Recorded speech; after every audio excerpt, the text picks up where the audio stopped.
ఓం శాంతి.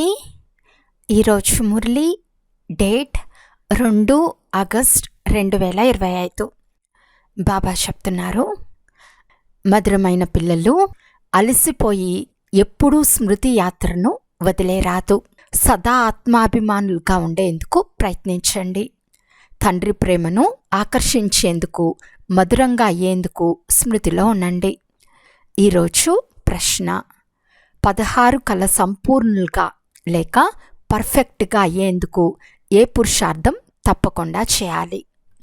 జవాబు: వీలైనంత వరకు స్వయాన్ని ఆత్మగా భావించండి. ప్రేమసాగర్లైన తండ్రిని స్మృతి చేస్తే పర్ఫెక్ట్గా అవుతారు.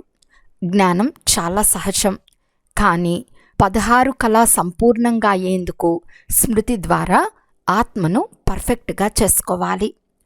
ఆత్మగా భావించటం వలన మధురంగా అవుతారు. గొడవలన్నీ సమాప్తమైపోతాయి. పాట: మీరు ప్రేమసాగర్లు. ఓం శాంతి. ప్రేమసాగర్లైన తండ్రి తన పిల్లలను కూడా తమలా ప్రేమసాగర్లుగా తయారు చేస్తారు. ఈ లక్ష్మీనారాయణులుగా అవ్వటమే పిల్లల ముఖ్య ఉద్దేశం. వీరిని అందరూ ఎంతగా ప్రేమిస్తారు?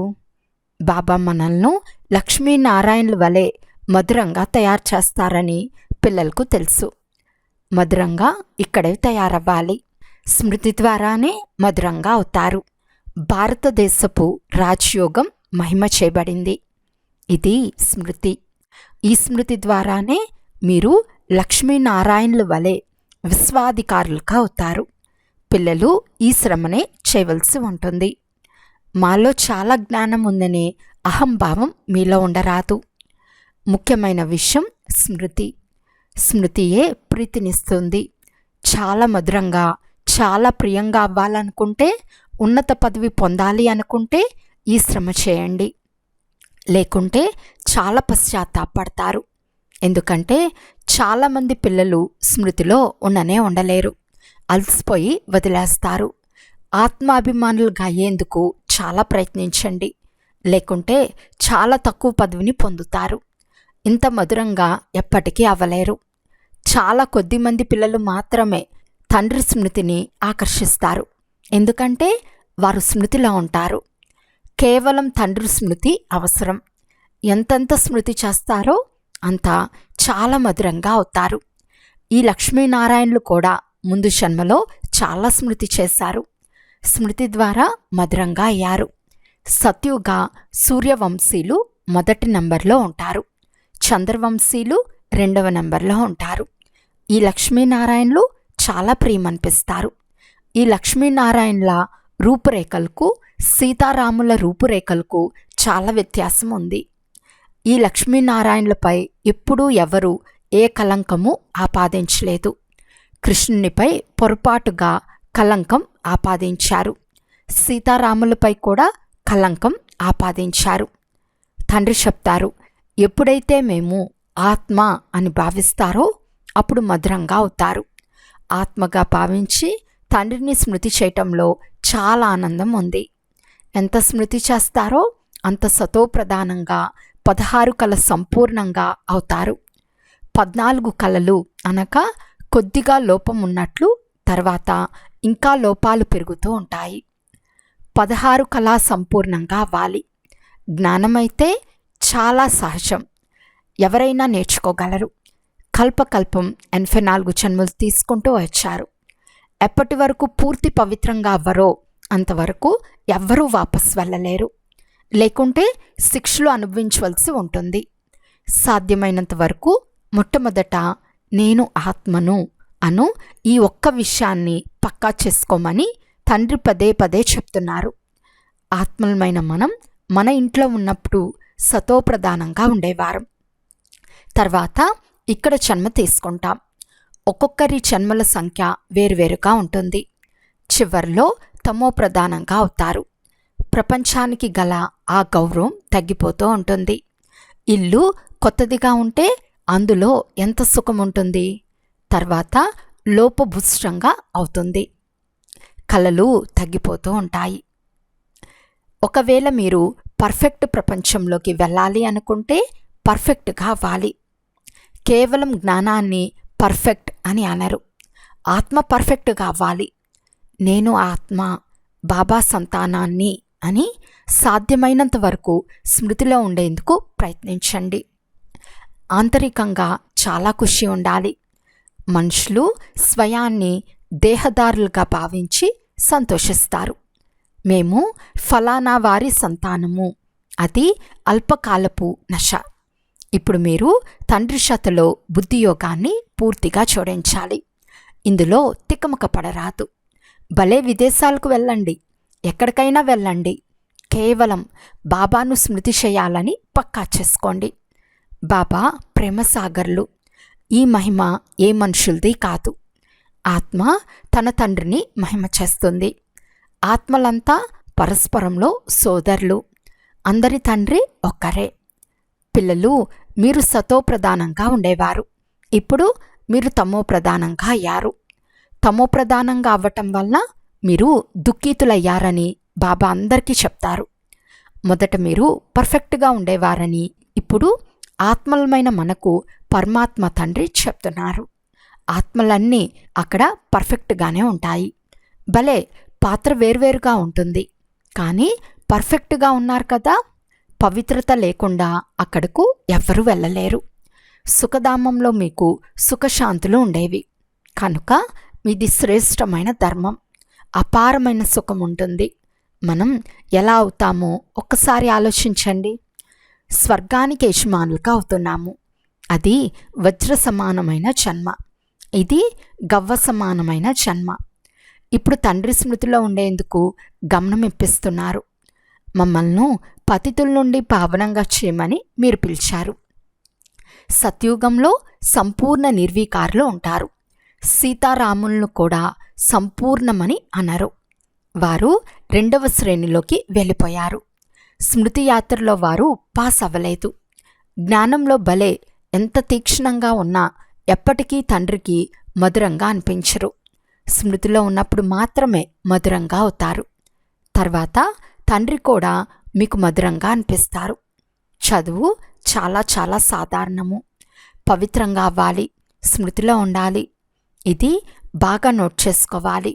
స్మృతి యాత్రలో ఉండటం వలన అక్కడక్కడ జరిగే గొడవలు కానీ అహంకారం కానీ ఎప్పుడూ జరగవు. ముఖ్యమైనది స్వయాన్ని ఆత్మగా భావించి తండ్రిని స్మృతి చేయండి. ప్రపంచంలో మనుషులు ఎంతగా గొడవలు చేసుకుంటూ ఉంటారు. జీవితాన్ని విషపూరితంగా చేసుకుంటారు. ఈ శబ్దాలు సత్యుగంలో ఉండవు. ముందు ముందు ఇక్కడి మనుషుల జీవితం ఇంకా విషపూరితంగా అవుతుంది. ఇది విషయసాగరం. అందరూ రౌరవ నరకంలో పడి ఉన్నారు. చాలా మురికి ఉంది. రోజురోజుకు ఈ మురికి వృద్ధి చెందుతూ ఉంటుంది. దీనిని మురికి ప్రపంచమని అంటారు. దేహాభిమాన భూతం, కామభూతములు ఉన్న కారణంగా పరస్పరంలో దుఃఖం ఇచ్చుకుంటూ ఉంటారు. ఈ భూతాలను పారదోలండి. ఈ భూతాలే మీ ముఖాన్ని నల్లగా చేస్తాయి అని తండ్రి చెప్తారు. కామచిత్పై కూర్చుని నల్లగా అయిపోతారు. మళ్ళీ నేను వచ్చి జ్ఞాన అమృత వర్షాన్ని కురిపిస్తానని తండ్రి చెప్తారు. ఇప్పుడు మీరు ఎలా అవుతున్నారు? అక్కడ వజ్రాల భవనాలు ఉంటాయి. అన్ని ప్రకారాల వైభవం ఉంటుంది. ఇక్కడ ఉన్నవన్నీ కల్తీ వస్తువులే. ఆవుల ఆహారాన్ని చూడండి. అన్నిటి నుండి సారాన్ని తీసేసి మిగిలినది ఇస్తారు. ఆవులకు మంచి ఆహారం కూడా లభించదు. కృష్ణుని ఆవులను ఎంత ఫస్ట్ క్లాస్గా చూపిస్తారో చూడండి. సత్యుగంలో ఆవులు ఎలా ఉంటాయంటే వర్ణించలేము. చూడటంతోనే ఎంతో ఆనందం కలుగుతుంది. ఇక్కడ ప్రతి వస్తువు నుండి సారాన్ని తీసేస్తారు. ఇది చాలా చీచీ పాడైపోయిన మలిన ప్రపంచం. మీరు దీనిపై మనసును ఉంచుకోరాదు. తండ్రి చెప్తారు, మీరు ఎంత వికారులుగా అయిపోయారు. యుద్ధాలలో ఒకరినొకరు ఎలా చంపుకుంటూ ఉంటారో చూడండి. అణుబాంబులు తయారు చేసేవారికి కూడా ఎంత గౌరవం ఉంది. దీని ద్వారా సర్వుల వినాశనం జరుగుతుంది. నేటి మనుషులు ఎలా ఉన్నారో రేపటి మనుషులు ఎలా ఉంటారో తండ్రి అర్థం చేయిస్తున్నారు. ఇప్పుడు మీరు మధ్యలో ఉన్నారు. సత్సంగం తేలుస్తుంది, కుసంగం ముంచేస్తుంది. మీరు పురుషోత్తములుగా అయ్యేందుకు తండ్రి చేతిని పట్టుకున్నారు. ఎవరైనా ఈత నేర్చుకున్నప్పుడు నేర్పించే వారి చేతిని పట్టుకోవాలి. లేకుంటే ఊపిరాడక గుటకలు మింగి అవస్థ పడవలసి వస్తుంది. ఇందులో కూడా చేయి పట్టుకోవాలి. లేకుంటే మాయ తన వైపు లాగేసుకుంటుంది. మీరు ఈ విశ్వాన్ని పూర్తిగా స్వర్గంగా చేస్తారు. మేము శ్రీమతం ద్వారా మా రాజ్యాన్ని స్థాపన చేస్తున్నాము అని స్వయాన్ని నశాలో ఉంచుకోవాలి. మనిషి మాతృలందరూ దానం చేస్తూనే ఉంటారు. ఫకీరులకు ఇస్తారు. తీర్థయాత్రల్లో మార్గదర్శకులకు దానం చేస్తారు. పిటికుడు బియ్యమైన దానం తప్పకుండా చేస్తారు. అదంతా భక్తి మార్గంలో నడుస్తుంది. ఇప్పుడు బాబా మనల్ని డబల్ దాతలుగా చేస్తారు. తండ్రి చెప్తారు, 3 అడుగుల భూమిలో మీరు ఈ ఈశ్వర్య విశ్వవిద్యాలయాన్ని, ఈశ్వర్య ఆసుపత్రిని తెరవండి. ఇందులో మనుషులు 21 జన్మలకు సుఖాన్ని పొందుతారు. ఇక్కడ ఎలాంటి జబ్బులు వస్తాయో, అనారోగ్యంలో ఎంతటి దుర్వాసన వస్తుందో చూడండి. ఆసుపత్రులలో చూసినట్లయితే అసహ్యం కలుగుతుంది. ఎంత కర్మభోగం ఉంది. ఈ దుఃఖాలన్నిటి నుండి దూరమయ్యేందుకు కేవలం నన్ను స్మృతి చేయండి. మీకు వేరే ఏ కష్టమూ ఇవ్వను అని తండ్రి చెప్తారు. పిల్లలు చాలా కష్టాలు చూశారని బాబాకు తెలుసు. వికారి మనుషుల ముఖమే మారిపోతుంది. ఒక్కసారిగా శవం వలె అయిపోతారు. తాగుబోతులు మద్యపానం లేకుండా ఉండలేరు. ఈ మద్యపానం ద్వారా చాలా నష పెరుగుతుంది, కానీ అల్పకాలానికి మాత్రమే. దీని ద్వారా వికారి మనుషుల ఆయువు కూడా చాలా తగ్గిపోతుంది. నిర్వీకారి దేవతల ఆయువు సగటున 125-150 సంవత్సరాలు ఉంటుంది. సదా ఆరోగ్యవంతులుగా అయితే ఆయువు కూడా పెరుగుతుంది. నిరోగి శరీరం లభిస్తుంది. తండ్రిని అవినాశి సజ్జన్ అని కూడా అంటారు. జ్ఞాన ఇంజెక్షన్ సద్గురువిచ్చారు. అజ్ఞాన అంధకారం వినాశనమైంది. తండ్రిని తెలుసుకోనందున అజ్ఞాన అంధకారము అని అంటారు. ఇది భారతవాసుల విషయమే. ఫలానా సంవత్సరంలో వచ్చారని క్రీస్తు గురించి చెప్పగలరు. వారు నెంబర్ వారుగా గద్దీపై ఎలా కూర్చుంటారో వారి పూర్తి లిస్టు ఉంది. ఒక్క భారతీయులకు మాత్రమే ఎవరి జీవిత చరిత్ర గురించి కూడా తెలియదు. ఓ దుఃఖహర్త, సుఖకర్త, పరమాత్మ, ఓ మాతాపిత అని పిలుస్తారు.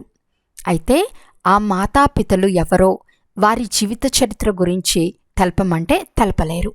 వారికి ఏమీ తెలియదు. ఇది పురుషోత్తమ సంగం యుగమని మీకు తెలుసు.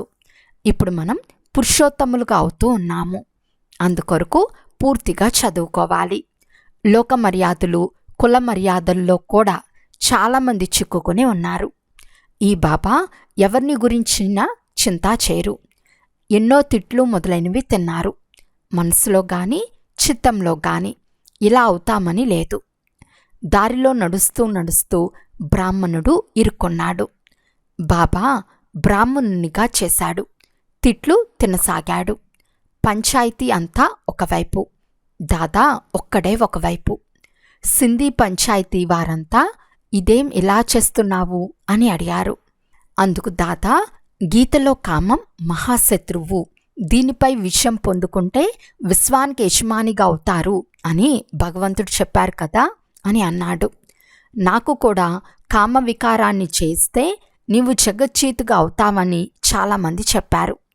ఈ లక్ష్మీనారాయణలు కూడా విషయం పొందుకున్నారు కదా. ఇందులో యుద్ధం మొదలైనవి ఏవీ లేవు. మీకు స్వర్గంలో చక్రవర్తి పదవి ఇచ్చేందుకు వచ్చాను. ఇప్పుడు పవిత్రంగా అయి తండ్రిని స్మృతి చేయండి. స్త్రీ నేను పవిత్రం అవుతాను అంటే పురుషుడు నేను అవ్వను అని అంటాడు.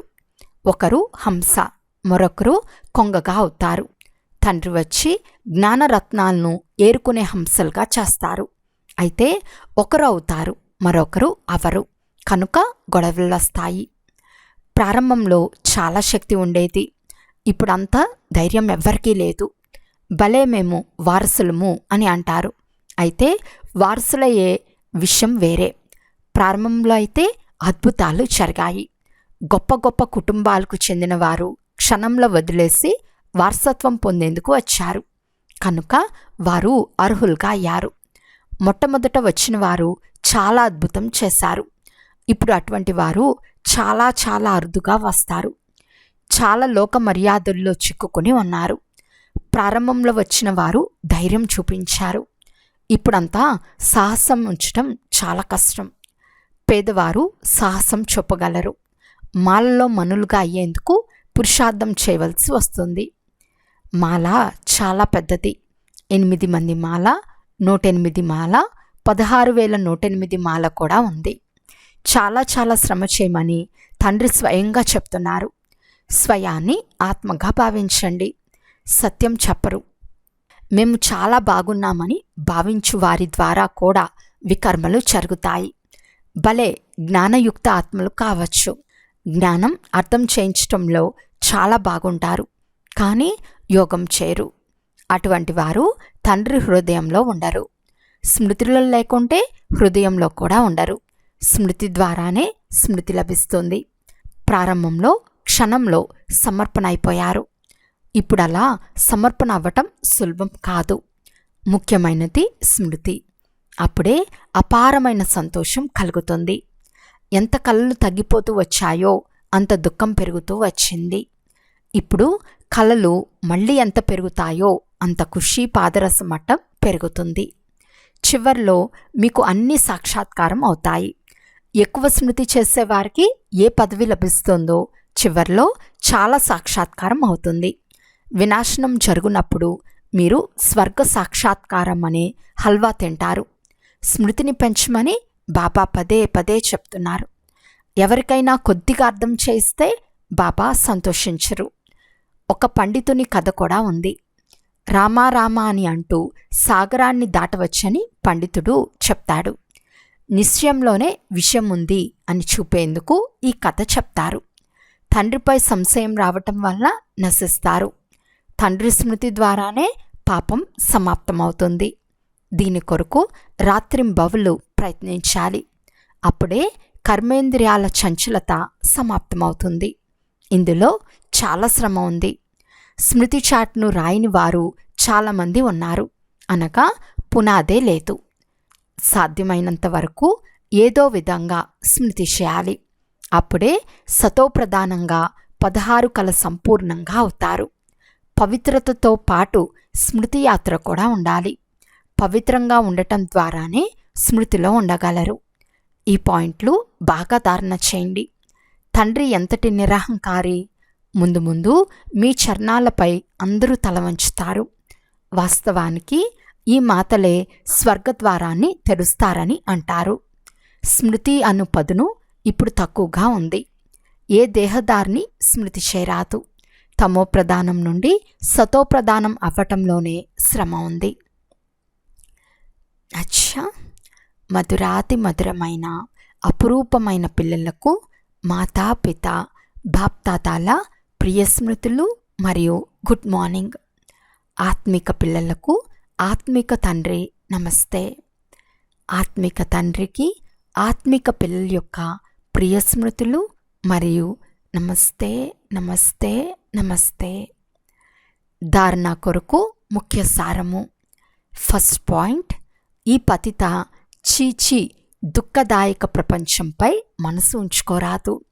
ఒక్క తండ్రి చేతిని పట్టుకొని దీనిని దాటి వెళ్ళాలి. సెకండ్ పాయింట్, మాలలో మనులుగా అయ్యేందుకు చాలా సాహసం ఉంచి పురుషార్థం చేయాలి. జ్ఞానరత్నాలు ఏరుకునే హంసలుగా అవ్వాలి.